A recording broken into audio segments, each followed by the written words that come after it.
Film की शुरुआत एक दृश्य से होती है जिसमें दो सांप दिखाई देते हैं, एक सफेद और एक हरा। ये दोनों सांप आपस में बहने हैं। ये 1000 साल से भी ज्यादा समय से जिंदा हैं, लेकिन देखने में अभी भी एकदम जवान लगती हैं। सफेद सांप को चीनी भाषा में सूझेन कहा जाता है। दोनों सांपों के पास यह शक्ति है कि वे मनुष्य का रूप धारण कर सकती हैं। एक दिन जब वे दोनों पहाड़ पर होती हैं, तो उनकी मुलाकात एक लड़के से होती है जिसका नाम शियान डियारबा है। वह लड़का पहाड़ पर फूलों को छक रहा होता है। यह देखकर दोनों सांप चौंक जाती हैं। क्या इंसान सच में फूल खाते हैं? असल में शियान और उसके साथी वहां अलग अलग औषधीय पौधों की खोज में आए होते हैं। वह उस समय पहाड़ों में यात्रा कर रहा था। तभी अचानक हरे सांप का असली रूप सामने आ जाता है और शियान डर जाता है। डर के मारे वह सीधे पहाड़ी से फिसलकर नदी में गिर जाता है। यह सब देखकर सफेद सांप यानी सूझेन को उस पर दया आ जाती है। उसे उसकी हालत पर तरस आता है। वह तुरंत मनुष्य का रूप धारण करती है और नदी में उतर जाती है। वह शियान के मुंह में सांस भरती है। वह उसकी जान बचा लेती है। उसे बचाने के बाद वह चुपचाप वहां से चली जाती है। जब शियान को होश आता है तो देखता है कि उसके सारे दोस्त उसके पास खड़े हैं। वह उनसे पूछता है कि वो लड़की कहां गई जिसने उसकी जान बचाई थी। उसके दोस्त कहते हैं, यहां हमें कोई लड़की नहीं मिली, शायद ये सब तुम्हारी कल्पना थी। उसी दिन गांव में एक उत्सव होने वाला था। मंदिर के गुरु और उनके साथी भी इस त्योहार में जा रहे थे। उन्हें शक था कि इस उत्सव के दौरान राक्षस इंसानों पर हमला कर सकते हैं। उसी दिशा में शियान भी उन जड़ी बूटियों को लेकर जा रहा था, इसलिए वह उन्हें साथ ले जाता है। दूसरी ओर सफेद नागिन सूझेन उस पल को मिस कर रही थी जब उसने शियान की जान बचाई थी। कैसे उसने अपनी सांस देकर उसे जिंदा किया, वह लगातार उसी के बारे में सोच रही थी। असल में अब वह उससे प्यार करने लगी थी। वह अपनी बहन हरी नागिन से कहती है कि वह उस लड़के से मिलना चाहती है। इसलिए दोनों बहनें गांव के उसी उत्सव में चली जाती हैं। उसी रात गुरु और उनके साथी पूरी तैयारी के साथ वहां पहुंच चुके होते हैं, क्योंकि उन्हें अंदेशा होता है कि किसी भी समय राक्षस हमला कर सकते हैं। उत्सव के दौरान हरी नागिन की मुलाकात गुरु के एक साथी से होती है। हरी नागिन को वो लड़का पसंद आ जाता है। वह उससे दोस्ती करना चाहती है, लेकिन वो लड़का कहता है, मैं अभी बात नहीं कर सकता, मैं यहाँ राक्षसों को पकड़ने आया हूँ। उसे यह नहीं पता था कि जो लड़की उससे दोस्ती की बात कर रही है वही असल में एक राक्षस है। तभी हरी नागिन की नजर शियान पर पड़ती है। वह उसके पास जाती है। वह उसे बताती है कि उसकी बहन उससे प्यार करती है और उससे मिलना चाहती है। शियान जवाब देता है, मुझे तुम्हारी बहन के बारे में कुछ नहीं पता, और मिलने से मना कर देता है। हरी नागिन नदी में गिर जाती है और उसकी नाव को धक्का देती है ताकि वह उसकी बहन के पास पहुंच सके। जैसे ही वह वहां पहुंचता है, सूझेन उसे अपने प्यार का इजहार करती है। शियान कहता है, लेकिन मैं किसी और से प्यार करता हूं। मैं नहीं जानता वह कौन है, लेकिन उसने मुझे अपनी सांस देकर मेरी जान बचाई थी। सूझेन को एहसास होता है कि वह उसी की बात कर रहा है। वह भी उसी से प्यार करता है। सूझेन उसे फिर से नदी में लेकर जाती है और दिखाती है कि वही वह लड़की है जिसने उसकी जान बचाई थी। अब शियान को भी यह समझ आ जाता है कि वही लड़की थी। इसी दौरान गुरु के साथी कुछ राक्षसों को पकड़ लेते हैं।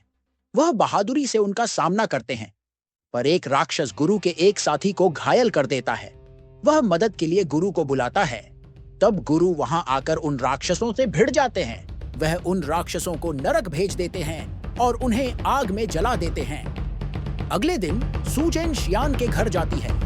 शियान उसे अपने घर देखकर बहुत खुश होता है। फिर दोनों एक साथ रहने लगते हैं और एक दिन शादी कर लेते हैं। उसी उत्सव वाले दिन एक राक्षस ने गुरु के एक साथी को काट लिया था। अब वह साथी धीरे धीरे एक राक्षस में बदल रहा था। इस बात से वह बहुत परेशान हो जाता है। उसे लगता है कि अगर वह राक्षस बन गया तो इंसानों के लिए खतरा बन जाएगा। इसलिए वह एक सुनसान जगह जाकर आत्महत्या करने का सोचता है। जब वह ऐसा करने जा रहा होता है तो हरी नागिन वहां आ जाती है। वह उससे पूछती है कि वह ऐसा क्यों कर रहा है। वह उसे रोकती है। तब वह जवाब देता है, मैं राक्षस बनने वाला हूँ, मैं इंसानों के लिए खतरा नहीं बन सकता, इसलिए अपनी जान लेना चाहता हूँ। यह सुनकर हरी नागिन उसे अपनी सच्चाई बताती है। वह अपनी सांप की जीभ दिखाती है। वह कहती है, अगर तुम राक्षस बन भी जाओ तो चिंता मत करो, मैं भी राक्षस हूँ। दूसरी ओर गुरु गांव में पहुंचते हैं। उन्हें कई लोग मिलते हैं जो राक्षसों के हमलों से घायल हो चुके होते हैं। वे बेहद तकलीफ में थे, इसलिए शियान उन सब को बचाने के लिए जड़ी बूटियों से दवा बनाता था। सुजैन को पता था कि ये राक्षस बहुत ही ताकतवर और खतरनाक हैं। सिर्फ जड़ी बूटियों से इन्हें ठीक करना मुमकिन नहीं है, इसलिए वह उन जड़ी बूटियों में अपनी शक्ति भी मिला देती है ताकि अपने पति और उन लोगों की जान बचा सके। सुजैन का एक चूहा था जो उसका दोस्त था। वह कहता है, तुम क्या कर रही हो सुजैन? क्या तुम्हें नहीं पता कि अपनी सांस देना तुम्हारे लिए जानलेवा हो सकता है? इससे तुम बहुत कमजोर हो जाओगी। लेकिन सुजैन अपने पति और लोगों की मदद करने के लिए तैयार थी। जब शियान वो औषधीय तरल गांव वालों को पिलाता है तो वे ठीक होने लगते हैं। यह देखकर गुरु हैरान रह जाते हैं, क्योंकि उनके अनुसार यह नामुमकिन था। जब वह सबको ठीक होता देखते हैं तो वह शियान से पूछते हैं कि क्या किसी ने उसकी मदद की थी? तब शियान जवाब देता है, हाँ, मेरी पत्नी ने मेरी मदद की। गुरु समझ जाते हैं कि उसकी पत्नी कोई सामान्य इंसान नहीं बल्कि एक राक्षस है, इसलिए वह शियान को एक पवित्र खंजर देते हैं ताकि वह अपनी सुरक्षा कर सके। फिर गुरु सुजैन के पास जाते हैं और पूछते हैं, तुम यह सब क्यों कर रही हो? तुम एक राक्षस होकर भी इंसानों से शादी करती हो, इंसानों के बीच इंसानों की तरह क्यों जी रही हो? मैं तुमसे कुछ नहीं कह रहा क्योंकि तुम एक अच्छे राक्षस हो, लेकिन तुम्हें शियान को छोड़ देना चाहिए, वरना इसका अंजाम अच्छा नहीं होगा। मैं तुम्हें मार डालूंगा। यह कहकर गुरु वहां से चला जाता है। रात को जब शियान घर लौटता है तो वह एक औषधीय शराब लेकर आता है। यह शराब सांप के जहर के प्रभाव को ठीक करने में मदद करती है, लेकिन सुजैन खुद एक सांप थी। शियान बिना यह जाने कि सुजैन पर इसका क्या असर होगा, उसे भी यह शराब पिला देता है। शराब पीने के बाद सुजैन अजीब महसूस करने लगती है। उसकी हालत बिगड़ने लगती है। वह खुद को एक कमरे में बंद कर लेती है। शियान उससे पूछता है, तुम इस तरह बर्ताव क्यों कर रही हो? क्या तुम मुझसे नाराज हो? सुजैन खुद को नियंत्रित नहीं कर पाती और अपने असली रूप एक सांप में बदल जाती है। उसी समय गुरु भी वहां पहुंच जाता है ताकि उसे पकड़ सके। वहां गुरु और सुजैन आमने सामने आ जाते हैं। इस बीच अनजाने में शियान उस पवित्र खंजर से सुजैन को घायल कर देता है जो गुरु ने उसे दिया था, यह जाने बिना कि सुजैन ही उसकी पत्नी है। घायल होने के बाद सुजैन अपनी बहन हरी नागिन के पास जाती है। पवित्र खंजर से घायल होने की वजह से अब वह दोबारा मनुष्य रूप नहीं ले सकती। अब वह हमेशा के लिए एक सांप बन चुकी है। शियान गुरु से पूछता है, मेरी पत्नी कहाँ है? गुरु जवाब देता है, असल में वही सफेद सांप तुम्हारी पत्नी थी। तुमने 1000 साल पुरानी नागिन से शादी की थी। यह सच जानकर शियान हैरान रह जाता है।